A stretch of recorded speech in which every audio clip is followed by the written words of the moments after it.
It seems to happen like clockwork. As soon as a warranty runs out, things break and they're no longer covered. When your car is in that situation, though, you could be staring down thousands of dollars in repair bills. CarShield begins where your warranty ends, with service plans that cover those expensive surprises. They pay your favorite mechanic or dealership directly, making the entire process fast and easy. Get a free quote by calling 800-416-6522 or visit carshield.com to get your free quote. Gambling has a lot more visibility than it used to. It's on the internet, it's on prime-time television, and it's almost a varsity sport on some college campuses. But several young men learned the hard way that gambling can put your money at risk, and sometimes your life.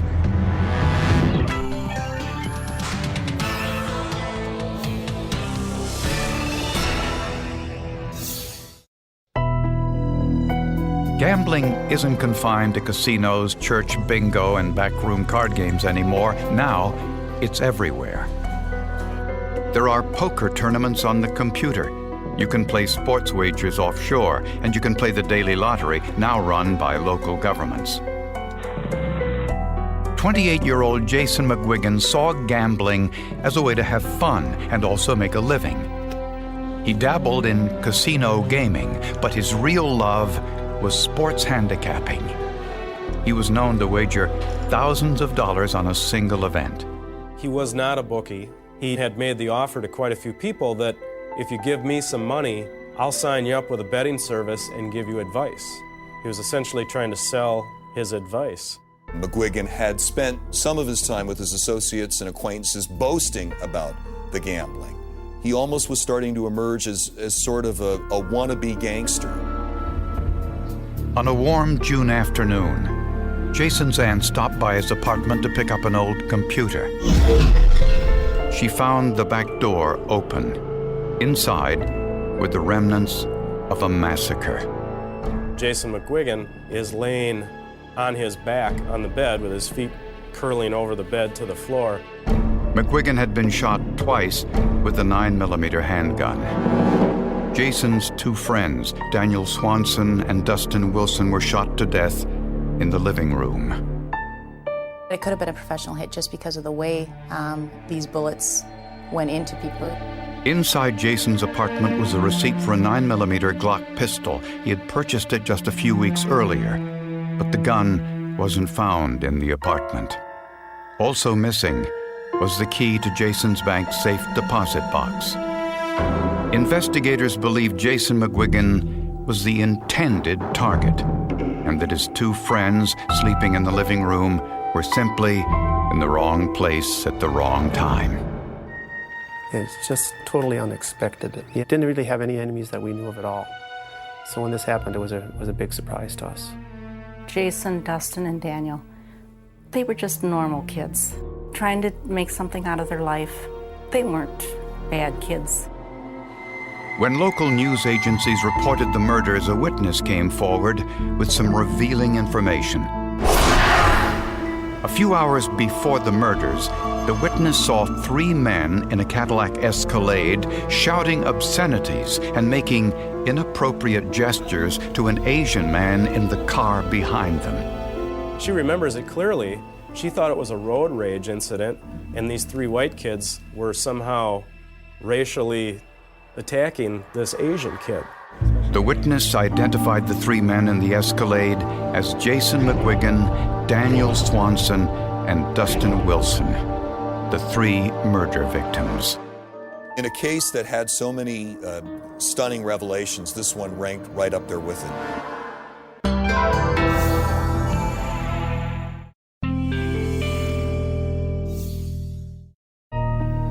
Police in Verona, Wisconsin, were investigating a triple homicide. An analysis of the crime scene indicated that Jason McGuigan's two friends were killed first as they slept in the living room. The killer took Jason into the bedroom. There was some sort of discussion before he, too, was killed. In a search for suspects, Police learned that Jason McGuigan and his upstairs neighbor Todd Vincent got into a fight a week or two before the murder. McGuigan had slapped Todd. Todd retaliated by choking Jason or throwing Jason to the ground. Jason reported it to the police. It turns out that there wasn't enough of a conflict there that anybody even got charged. Todd denied any involvement in the murders. Gunshot residue tests on his hands were negative, but he said something curious, that he didn't hear any gunshots from Jason's apartment. Ballistic experts say that's not necessarily unusual. If they don't expect to hear a gunshot, when they do hear something, they'll interpret it some other way. Next, police started to run down the vehicles parked outside Jason's apartment. One was Jason's Cadillac Escalade. The other was a red Toyota, one of two vehicles owned by Jason's friend, 19-year-old Mark Wu. He was from Taiwan, the son of a wealthy businessman, and an honor student at the University of Wisconsin.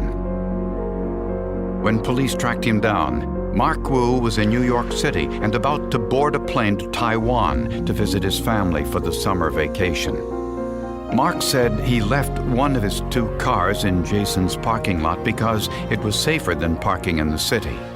Wu had a residence downtown in Madison, and parking down there is very difficult, and he had a number of vehicles. And so by keeping one out at the Jason McGuigan's residence in Verona, he didn't have to worry about parking tickets. On the night of the murders, Mark Wu said he was in his apartment in Madison, Wisconsin, and spent the night alone. But Mark's cell phone records indicated he was in Verona, about 30 miles away from his apartment, which is where Jason McGuigan lived. Wu makes a call at 8:16 p.m. and it hits the Verona Tower. Verizon tests show that any cell phone call that hits Tower 165, the Verona Tower, is basically going to be confined to someone that's within the city limits of Verona. He didn't really give a good explanation on why he had lied, but the gist of it was that he didn't know anything about these murders, and he just thought that he should have basically an alibi. And Mark Wu had no history of violence or erratic behavior. Mark Wu was about as unlikely a suspect in a triple homicide as you're going to get. His yearbook entries, his classmates, former teachers, there wasn't really a sense of Mark Wu being a person who'd been in trouble.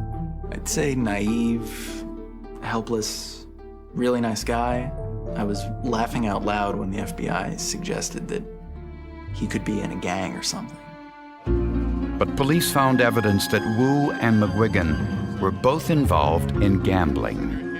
We learned that Mark Wu, through his family, it appears primarily, had resources. So he had money to burn. 5 days before the murders, Mark Wu gave Jason McGuigan a large sum of money to bet on a professional baseball game. One game in particular was the Major League Baseball game, Pittsburgh versus Cleveland. That game happened to go 15 innings and lasted about 5 hours. Mark Wu used his cell phone to call a sports betting service that night to find out which team won. The pitcher takes the sign, winds up. The pitch, it's in the dirt, past the catcher. The runner from third is heading home, and there's the throw. Safe. The game ends on a wild pitch, and Pittsburgh wins 7-6. I don't believe it. For the second night in a row, Pittsburgh wins in 15 innings. According to friends, when Mark realized that he won, he couldn't contain his excitement. Wu is ecstatic, he's screaming, he's excited. 17 grand, I won 17 grand. When Mark Wu asked Jason McGuigan for the $17,000 he had won, he learned for the first time that Jason never placed the bet. Jason reacts to that by pulling his newly purchased Glock pistol out of his pants, waves it at him, and says, "Shut the f*** up." There is in fact no bet placed. Nothing documents that Wu had any money put down. Jason did not have any money put down. So this bet is completely a false bet. Why Jason didn't place the bet is unclear. Either he forgot or decided to pocket Mark's money instead. Regardless, this gave Mark Wu 17,000 reasons to seek revenge.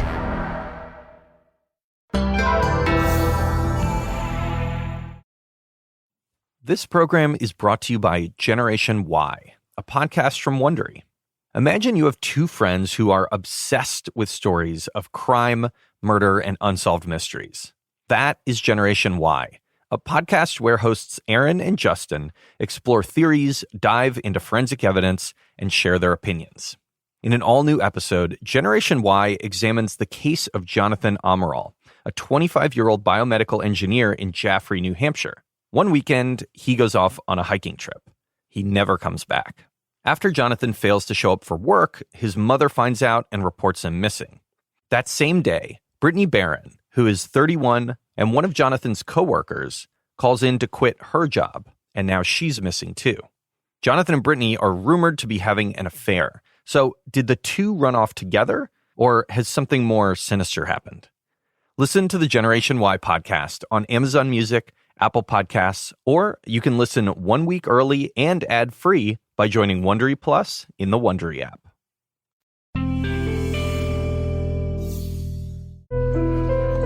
Investigators now suspected that Jason McGuigan was murdered because of his gambling activities. In Jason's personal files was evidence he placed bets through Olympic Sports, an offshore betting agency in the Caribbean. He would call in and they would tell you the lines, the spreads, and what the picks were on those games, and he would then place bets on those. Gambling agencies set up shop outside the country to circumvent U.S. law enforcement. All of his bets throughout his entire account history with Olympic Sports were made by telephone. Olympic Sports records all incoming phone calls, and the reason they do that is just in case somebody has an argument over whether or not they made a bet or did not make a bet, they've got some kind of proof to back up what happened. When police listened to the tapes, they heard someone else on the phone with Jason. Win 100 on the win. Okay, I'll place my bet on... The voice sounded like Jason's friend, Mark Wu. And it was clear that Wu was also betting big on sporting events. You have Jason actually taking over, grabbing the phone in some manner, because you can hear the voice change on the tapes. You can also hear him in the background telling Wu what to do. So you can see that McGuigan is really sort of the mastermind behind any of this gambling that's going on. I'd like to know who the pitchers are for the baseball game, Atlantic at New York. No, Atlanta Braves. Yeah. Should be Maddox and Glavine. Maddox and Glavine? Yes, sir. I'll place my bet on Risk 100. He didn't know what he was doing. He didn't know pitchers' names. He didn't know team names. He didn't understand the odds. An investigation into Mark Wu's finances revealed a telling piece of information. When we began to discover that Mark Wu had, over a 4 or 5 month period, drawn more than $70,000 out of his bank account, that Mark Wu was telling investigators that he, at one occasion had dropped $15,000 on a single bet. And investigators already knew there was a disagreement about the baseball bet and that Mark Wu believed Jason owed him $17,000. So it tells us that there's definitely some money issues going on between the two of them, and they're very severe in nature. Mark gave police permission to search his apartment. They found no bloody clothes or weapons. But in the parking lot was the second vehicle Mark Wu owned. This one was silver, like the one seen following Jason McGuigan the afternoon before the murders. Inside was the owner's manual for a Glock 9mm pistol, like the one missing from Jason's apartment, the same caliber weapon used in the murders. Ballistic expert Bill Newhouse compared the shell casings from the murder scene to the ones provided by the manufacturer when Jason purchased the weapon. It was clearly printed as having been cartridge casings fired in, and it specified the Glock pistol, which it had been fired in, with the serial number, and really nice information that we don't see very often. They matched, proving that it was Jason's own weapon that killed him. Hoping to find the murder weapon, police searched the garbage dumpster behind Mark Wu's apartment.